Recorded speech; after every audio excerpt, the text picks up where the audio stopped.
오늘 우리에게 주신 하나님 말씀은 민수기 11장입니다.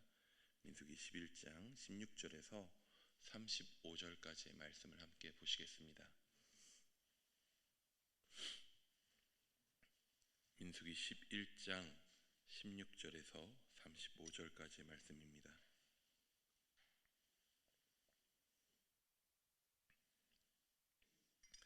민수기 11장 16절에서 35절까지의 말씀, 우리 한 절씩 교독하도록 하겠습니다. 여호와께서 모세에게 이르시되 이스라엘 노인 중에 내가 알기로 백성의 장로와 지도자가 될 만한 자 70명을 모아 내게 데리고 와 회막에 이르러 거기서 너와 함께 서게 하라. 그들에게도 임하게 하리니 그들이 너와 함께 백성의 짐을 담당하고 너 혼자 담당하지 아니하리라. 또 백성에게 이르기를 너희의 몸을 거룩히 하여 내일 고기 먹기를 기다리라. 너희가 울며 이르기를 누가 우리에게 고기를 주며 먹게 하랴. 애굽에 있을 때가 우리에게 좋았다 하는 말이 여호와께 들렸으므로 여호와께서 너희에게 고기를 주어 먹게 하실 것이라. 그러나 이틀이나 닷새나 열흘이나 20날간 먹을 뿐 아니라 냄새도 싫어하기까지 한 달 동안 먹게 하리니 이는 너희가 너희 중에 계시는 여호와를 멸시하고 그 앞에서 울며 이르기를 우리가 어찌하여 애굽에서 나왔던가 함이라 하라.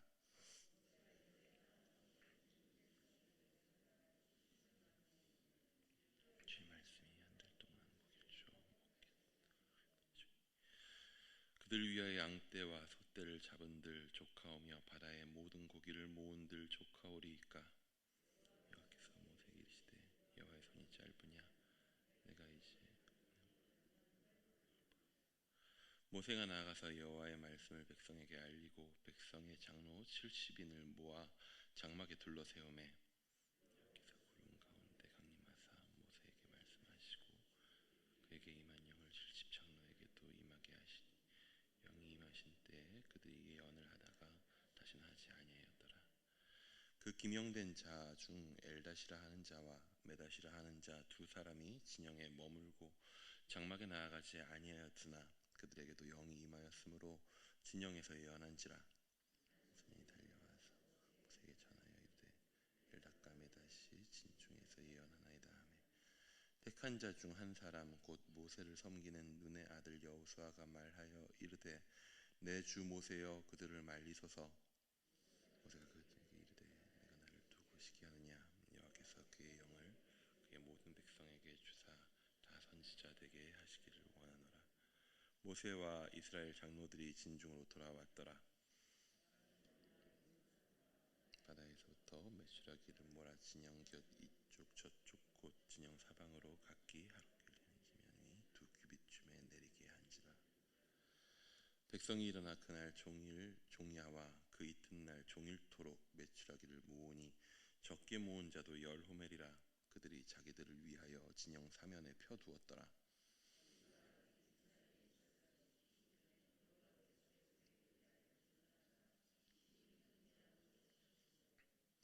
그곳 이름을 기브롯 핫다와라 불렀으니 욕심을 낸 백성을 거기 장사함이었더라. 백성이 기브롯 핫다와에서 행진하여 하세롯에 이르러 거기 거하니라.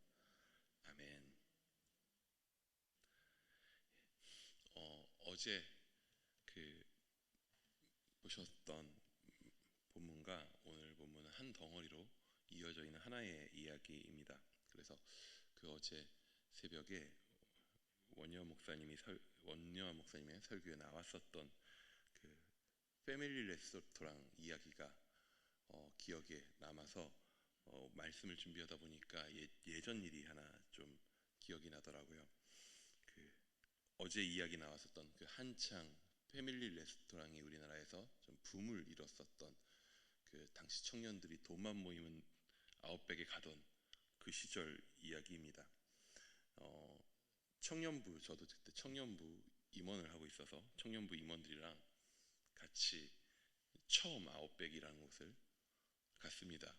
근데 임원 중에서 이 누나는 아마도 저에 비해서 이미 많이 이곳에 와봤었겠죠.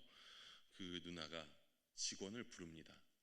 직원을 부르더니 이것저것을 따지더라고요. 옆에서 제가 이게 이래도 되나? 전 처음 경험했습니다. 이 컴플레인이라고 하는 말, 컴플레인이라고 하는 말도 그 당시에 저는 처음 들었었던 것 같아요.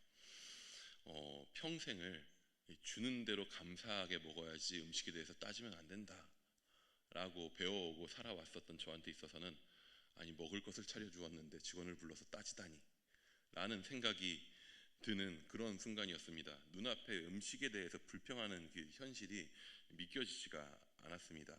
그리고 그 컴플레인의 결과 저희는 서비스를 받았습니다.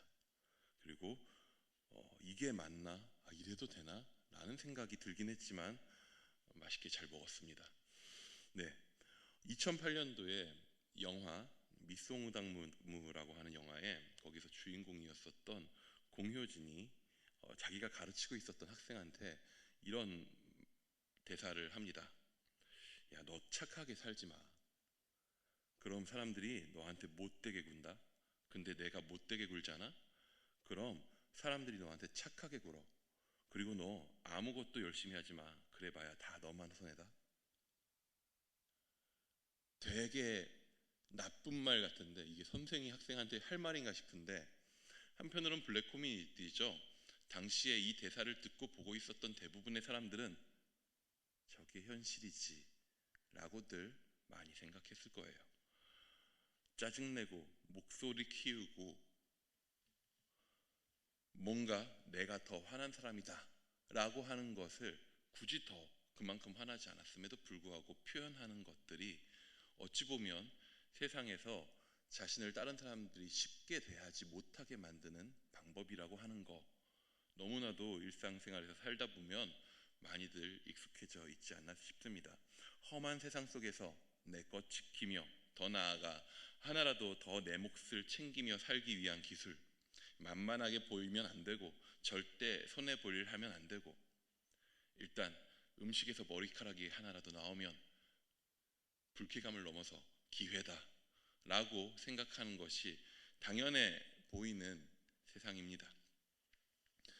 1절에서 15절, 어제 함께 보았었던 구절에 고기에 대한 사람들의 불평의 결과가 오늘 본문에 나오고 있습니다. 사람들이, 이스라엘 백성들이 컴플레인을 걸었습니다.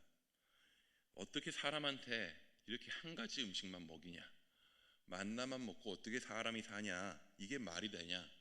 한마디로 이 사람들이 지금 컴플레인, 사장 나오라 그래를 시전한 것이죠. 이 중간에 낑겨가지고 컴플레인에 시달리던 직원, 어떻게 보면 하나님 앞에서 직원이죠. 모세도 하나님 앞에 찾아가서 원망하죠. 답답했던 것입니다. 아니 손님이 이렇게 많은데 사장님, 저 혼자 이걸 어떻게 합니까? 그러자 진짜 사장께서 등장하십니다. 하나님께서 이스라엘의 불평에 반응하신 거죠. 어쨌든 어찌되었든 컴플레인은 확실한 반응을 불러일으킵니다. 하나님의 반응은 그들이 원하는 것을 들어주는 것이었죠. 고기를 넘치게 먹게 해주겠다고 합니다. 그런데 우리가 오늘 본문을 보면요, 이것이 하나님이 주시는 긍정적인 응답이 아니라 심판이라는 것을 우리는 볼 수 있습니다. 우리 20절 말씀을 한 번 더 같이 읽어보도록 하겠습니다. 20절입니다. 시작. 냄새도 싫어하기까지 한 달 동안 먹게 하시리니 이는 너희가 너희 중에 계시는 여호와를 멸시하고 그 앞에서 울며 이르기를 우리가 어찌하여 애굽에서 나왔던가 함이라 하라. 이스라엘 백성이 모세 앞에 불평했습니다. 궁극적으로 그들이 하나님께 대하여 곧장 원망한 것은 아니었지만 당장에 그 불평을 모세에게 쏟아낸 것이죠. 그리고 결국에 모세에게 쏟아내는 그 불평은 궁극적으로는 그 모든 이스라엘의 광야 생활을 주관하셨던 하나님을 향해 있었던 것입니다. 그리고 우리의 일상생활 속에서, 세상 속에서, 우리 삶 속에서 너무나도 우리가 많이 경험하듯이 그들의 불평은요, 빠른 응답을 불러오게 됩니다. 고기를 넘치게 주신다고 합니다. 서비스가 주어지는 것 같습니다. 냄새도 싫어할 만큼 한 달 동안을 먹게 하실 것이라고 합니다. 이득 본 것일까요? 여러분, 불평에는요 힘이 있습니다. 불평에는 진짜 힘이 있어요. 보면은 상대방을 잘못 탓한 존재로 만들어요. 내가 불평함으로써 상대방이 잘못하고 있다라고 하는 느낌을 강하게 줍니다. 그렇게 해서 상대방을 불편하게 만듭니다. 그 불평에 담긴 요구가 타당하냐 아니냐 그것 자체를 이미 떠나버려서 불평을 받은 자로 하여금 그 상황을 벗어나고자 하는 마음이 들게 만들어요. 되게 하나의 큰 무기처럼 쓸 수 있는 것이죠. 그래서 목소리 큰 사람이 이기고 말 잘하는 사람이 이기기 쉽습니다. 우리가 사는 세상 속에서 이 방법은 꽤나 유용하죠. 그래서 이게 너무나도 유용하게 쉽게 쓰일 수 있기 때문에 이 방법이 우리에게 습관이 되기 쉽습니다. 혹시 절대 다수를 차지하시는 아침 식사 준비를 해보신 적이 있으실까요? 예, 네라고 대답하신 건가요? 아멘이라고 대답하신 건가요? 혹시 오늘 댁에 가셔서도 아침 식사를 준비하시나요? 몇 년째 하셨죠? 아이고 30년 정도를 예상한 제가 잘못 생각했습니다. 50년. 혹시 50년째, 30년째 하고 계시면서 아침 식사 준비하시는 것이 쉬우십니까? 익숙해지시나요? 쉽지 않습니다. 절대 쉬운 일이 아닙니다.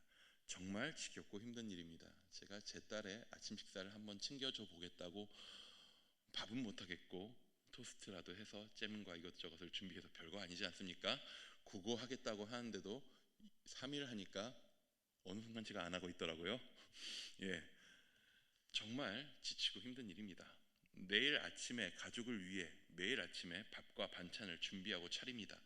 그런데 매일 아침 그렇게 밥과 반찬을 차리는데 일주일 정도 비슷한 반찬을 줬더니 우리 남편이 아들이 짜증을 냅니다. 맨날 같은 것만 주냐? 어떻게 맨날 같은 것만 먹냐 우리는. 여러분 어떻게 반응하시겠습니까? 어떻게 반응하시죠? 각자 다 다르시겠죠. 사실 그런데 말이죠. 이건 굳이 따지면요. 이 쫓겨나야 할 말이죠. 그 집에서 쫓겨나야 될 말입니다. 그냥 좋은 말로 어머니 우리 이제 조금 다른 반찬을 먹어보면 어떨까요? 라고 공손히 말해도 시원찮을 판에 혹은 남편이 반찬 준비를 위한 장이라도 전날 좀 봐온다면 그래 다른 거 먹고 싶구나 하고 받아들일 수 있지 않습니까? 그런데 당장 차려준 거 먹기만 하면서 불평하는 것은 굉장히 나쁜 버릇인데요. 이게 습관이 되기 쉽습니다. 당장 어린 애들만 봐도 저희 딸만 봐도 그렇다는 걸 압니다. 불평하면 당장에 뭔가 빨리 얻어내본 경험들이 있는 것입니다. 그러다 보니 자연스럽게 자신이 당하고 있는 상황이 자기가 불공평한 상황을 당하고 있다라고 생각해버리고 그 불편한 감정들을 쏟아내는 것에 익숙해지는 것이죠. 여러분 지금 불평하고 있는 남편과 아들, 일주일째 같은 반찬을 먹고 있다고 불평하는 남편과 아들은 지금 무엇을 놓치고 있습니까?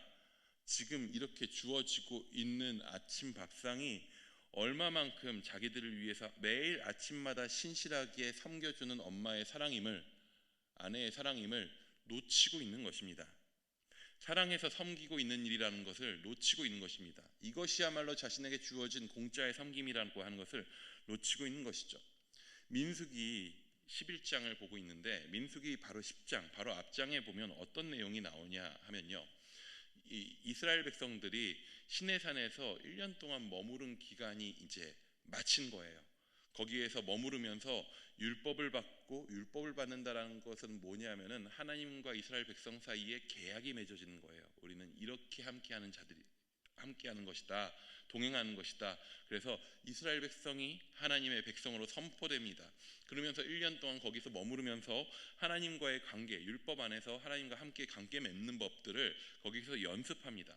그렇게 지내다가 드디어 이제 시내산에서 다시 출발하는 것입니다. 출애굽의 과정을 다시 걷게 되는 것입니다. 가나안을 향해 광야 속으로 걸어갑니다. 한마디로 이들은요, 바로 얼마 전까지 시내산에서 율법을 연습하며 하나님이 어떤 분이신지를 배웠어요. 광야는 어떻습니까? 광야는 아무것도 없습니다. 광야에서 그 많은 사람 60만은 장정뿐이고요. 200만이나 되는 그 많은 사람이 군집 생활을 하면서 살아낼 수 있는 방법 같은 건 존재하지 않습니다. 200만 명을 풀어가지고 광야에서 먹을 것을 구해오라 그러면 광야에서 씨가 마르게 돼 있습니다. 당장에 식량이 문제지 않습니까? 그런데 당장에 없으면 죽을 수밖에 없는 그 식량이요, 그냥 해결됐습니다. 어떻게 해결됩니까? 하나님께서 직접 그들을 먹이십니다. 뭐든 맨날 먹으면 질릴 수 있죠. 하지만 만나는 그렇게 취급될 수 있는 것이 아닙니다. 질릴 수 있다는 걸 모르는 것이 아닙니다. 하지만 그것이 주어지는 것이 어떤 것을 의미하는지 잊어버리면 안 되는 거죠. 그것은요, 매일의 양식입니다. 하늘로부터 부어지는 하나님이 직접 차려주시는 아침 식사, 하루의 양식입니다. 아침마다 하나님이 베푸시는 하늘의 양식이죠. 하나님이 자기 백성들을요, 신실하게 먹이시고 계시다라고 하는 것에 대한 약속을 직접 보여주신 거예요. 매일매일 아무것도 없는 그곳에서 매일매일 하나님께서 그들을 먹이신다라고 하는 사실을 보여주는 그 사실이라는 거예요. 그게 만나에 지쳤다면 지칠 수 있죠. 질릴 수 있죠. 만나에 그들이 지쳤다면 그들은 어떻게 해야 할까요? 하나님, 어떻게 매일 같은 것만 먹고 살겠습니까? 요청할 수 있지 않았을까요? 불평하는 대신 우리 다른 것도 좀 먹어야 하지 않을까요? 그런데 그들은 자신들을 돌보시는 하나님의 사랑과 신실하심을 무시하는 거죠. 그리고 마치 세상 속에서 상대방에 대한 우위를 내가 원하는 것을 차지하려고 하는 그 기술, 불평함으로써 상대방을 눌러서 내가 원하는 것을 얻어내고자 하는 그 방식을 사용하고 있는 것입니다. 이스라엘 백성은요, 하나님의 백성이 되었습니다. 그렇다면요, 그들의 삶의 방식은 달라져야 했습니다. 감사로 반응해야 하고, 섬김으로 함께해야 하고, 간구함으로 하나님을 의지하며 살아가는 사람들이 되어야 했습니다. 매일매일 만나가 부어지고 있지 않습니까? 그렇게까지 신실하게 사랑으로 섬겨주시는 분이 1년이 넘도록 그 귀한 것을 부어주셨는데 그분 앞에 간구할 줄 모르고 어떻게 불평하는 법을 여전히 몸에 지니고 있었을까요? 하지만 놀라지 않습니다. 우리의 삶의 모습에서도 얼마든지 보이는 모습이기 때문입니다. 이들에겐 하나님 앞에 오직 자기 원하는 것을 위해 하나님 앞에도 불평할 수 있는 그런 배짱이 있는 사람들이었던 것 같습니다. 그렇다면 하나님 앞에 불평으로 그렇게 폭력적인 방식으로 행사할 수 있었던 이들이라면 모세에게는 얼마나 그것이 쉬웠을까요? 또는 서로에겐 또 얼마나 불평하는 방식이 쉬웠을까요? 우리의 삶의 방식들을 한번 돌아보기 원합니다. 우리의 삶의 방식은 요청함으로써, 주를 의지함으로써 살아가는 삶인지, 혹은 내가 원하는 것을 얻기 위해서 불평하고 혹은 그것을 통해서 다른 사람에게 무안감을 주고 불편함을 주면서 원하는 것을 얻어내는 것에 익숙한 삶의 방식인지 한번 돌아보기 원합니다. 시간이 길어질까봐 준비한 말씀들을 다 전해도 되나라는 생각을 했는데 괜찮을 것 같아서 또 이후의 내용들을 좀 더 말씀 나누기 원합니다. 오늘 본문에는요, 또 하나의 불평을 하는 듯한 사람이 또 한 명 나오죠. 모세입니다. 사실 모세도 하나님 앞에 무언가 따지고 있습니다. 근데 놀랍게도 이스라엘 백성이 불평하는 것에 대한 하나님의 응답과 모세가 하는 것에 대한 하나님의 반응이 다릅니다. 이것이 그냥 보면은 하나님이 편애하는 것인가라는 생각이 들기도 합니다. 하지만요, 모세의 불평을 보면요, 이스라엘이 하고 있는 그 불평과는요, 질적인 차이를 가지고 있습니다. 모세는요, 하나님 앞에 직접 나와서 따집니다. 왜 그렇습니까? 모세가 백성과 하나님 사이에 낑겨서 지금 힘겨워하고 있습니다. 저 백성들이 날마다 불평합니다. 고기를 주지 않는다고 불평합니다. 모세는 또 스스로 자신이 무능한 지도자가 되었음에 한탄합니다. 모세가 하나님이 맡기신 백성들을 지도하고 섬겨야 하는 위치에서요, 그는요, 불평 많은 백성들에게 너무나도 많이 치였다라고 하는 것입니다. 하나님은 그런 그에게 해결책을 주십니다. 우리 16, 17절도 한번 같이 읽어보기 원합니다. 16, 17절입니다. 시작.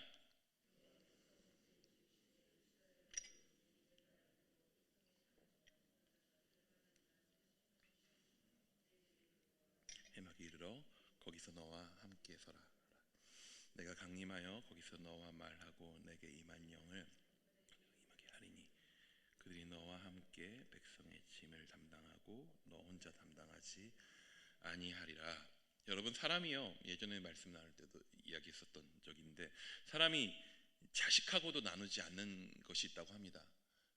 그게 권력이라고 합니다. 모세는요, 어찌 보면 이스라엘 권력의 정점에 있는 사람이었습니다. 그의 한마디로 이스라엘 백성이 움직이게 할 수 있을 만한 그 200만 명 중에 다른 이와는 다른 한 명이었습니다.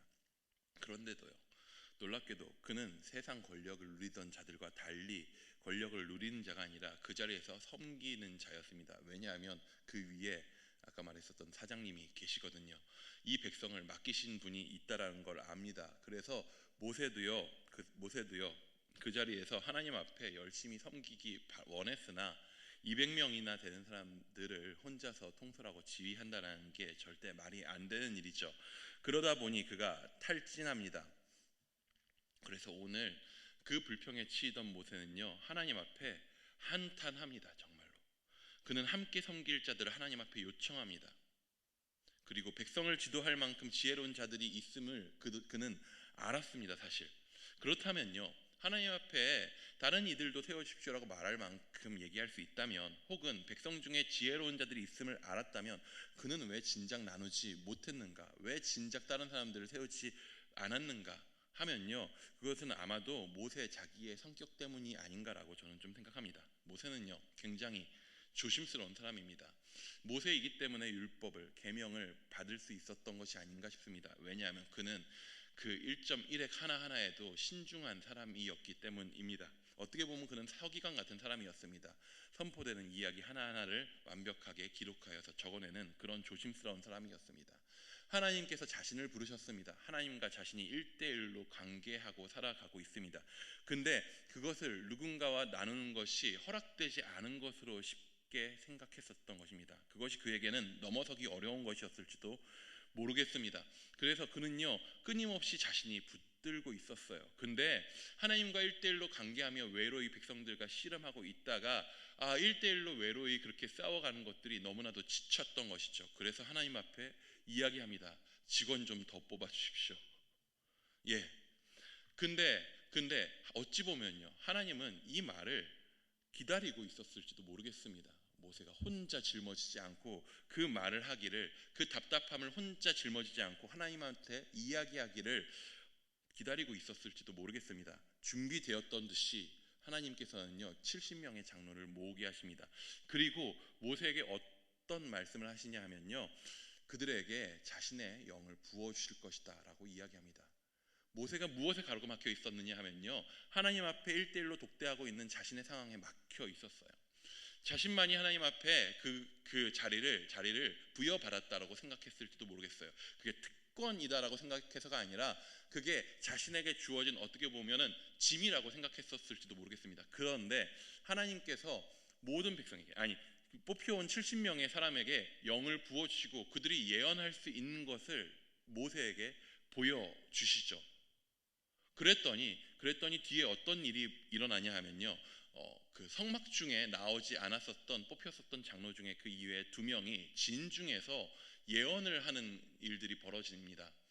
불려온 사람뿐만 아니라 오지 않았었던 2명의 그 이외의 장로가 예언을 합니다. 그것을 보고 여호수아가 모세에게 걱정돼서 이야기하죠. 저들을 멈추게 해야 되는 것이 아닙니까? 그럴 만도 합니다. 모세 이외에 누군가가 진중에서 백성들 보는데 예언을 하고 있지 않습니까? 모세의 권위가 떨어질까 봐 걱정했던 것입니다. 모세가 그래서 여호수아에게 이야기하죠. 너가 나 때문에 나를 두고 시기를 하냐 하면서 모세가 이야기하는 말이 있습니다. 우리 29절 한번 같이 보기 원합니다. 29절입니다. 시작. 여호와께서 그의 영을 그의 모든 백성에게 주사 다 선지자 되게 하시기를 원하노라.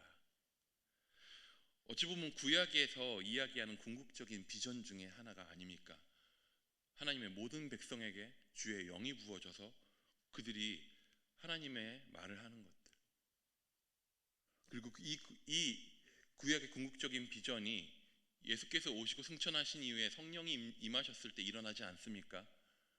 모든 백성들 가운데 하나님의 영이 부어져서 그들이 예언하는 일들. 모세는요, 하나님의 능력에 어떻게 보면 제한을 두고 있었을지 모르겠습니다. 그래서 그가 하나님 앞에 고기를 구할 때, 백성이 고기를 구한다 할 때 하나님께서 백성에게 넘치도록 주실 것이다 라고 말씀하셨을 때 그는 어떻게 이렇게 많은 백성에게 고기를 주시겠습니까? 라는 이야기를 합니다. 마치 어떻게 그 많은 사람에게 하나님 일을 맡기실 수 있겠습니까? 라고 자기가 제한을 두었던 것처럼. 그런데 하나님께서 그에게 말씀하시죠. 여호와의 손이 짧으냐? 내 능력이 그거밖에 안 돼 보이냐? 모세가 백성에게 고기를 줄 수 없을 것이라고 생각했었던 것처럼 모세는 자신에게 한정된 일이라고 생각했었던 것 같습니다. 그런데 하나님은 더 많은 이들을 부르시고 더 많은 이들을 사용하실 수 있는 하나님이셨던 것입니다.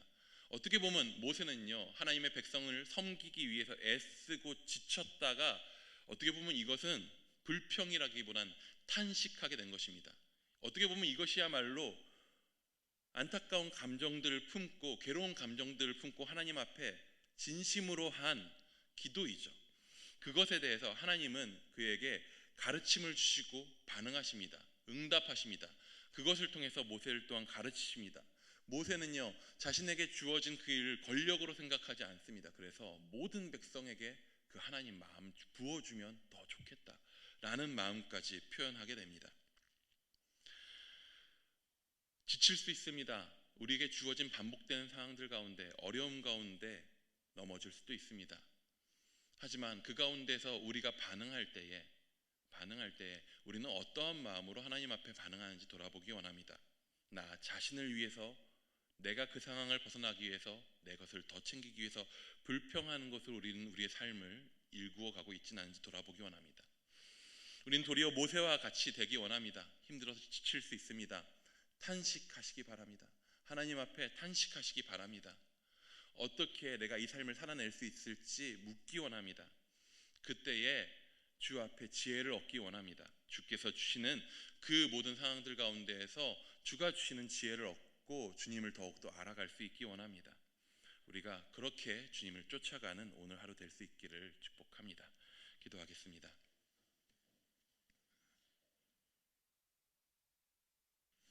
주님, 우리 안에 습관이 되어버린 불평의 습관들이, 그런 입술들이 있습니다.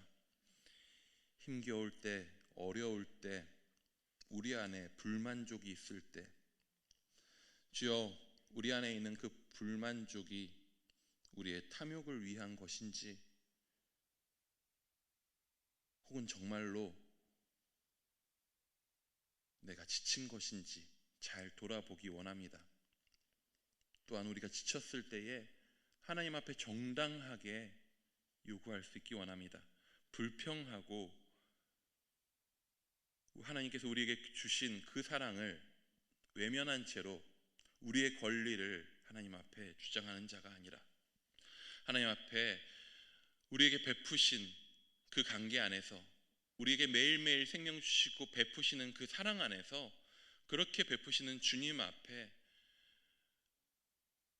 우리가 그 사랑 안에서 간구할 수 있는 자들 될 수 있도록 주여 인도하여 주시옵소서. 주여, 우리의 입술을 날마다 새롭게 하시고 우리의 삶을 매일매일 더욱더 주의 백성답게 하여 주시옵소서. 주님 함께하여 주실 줄 믿사오며 살아계신 예수님의 이름으로 기도드립니다.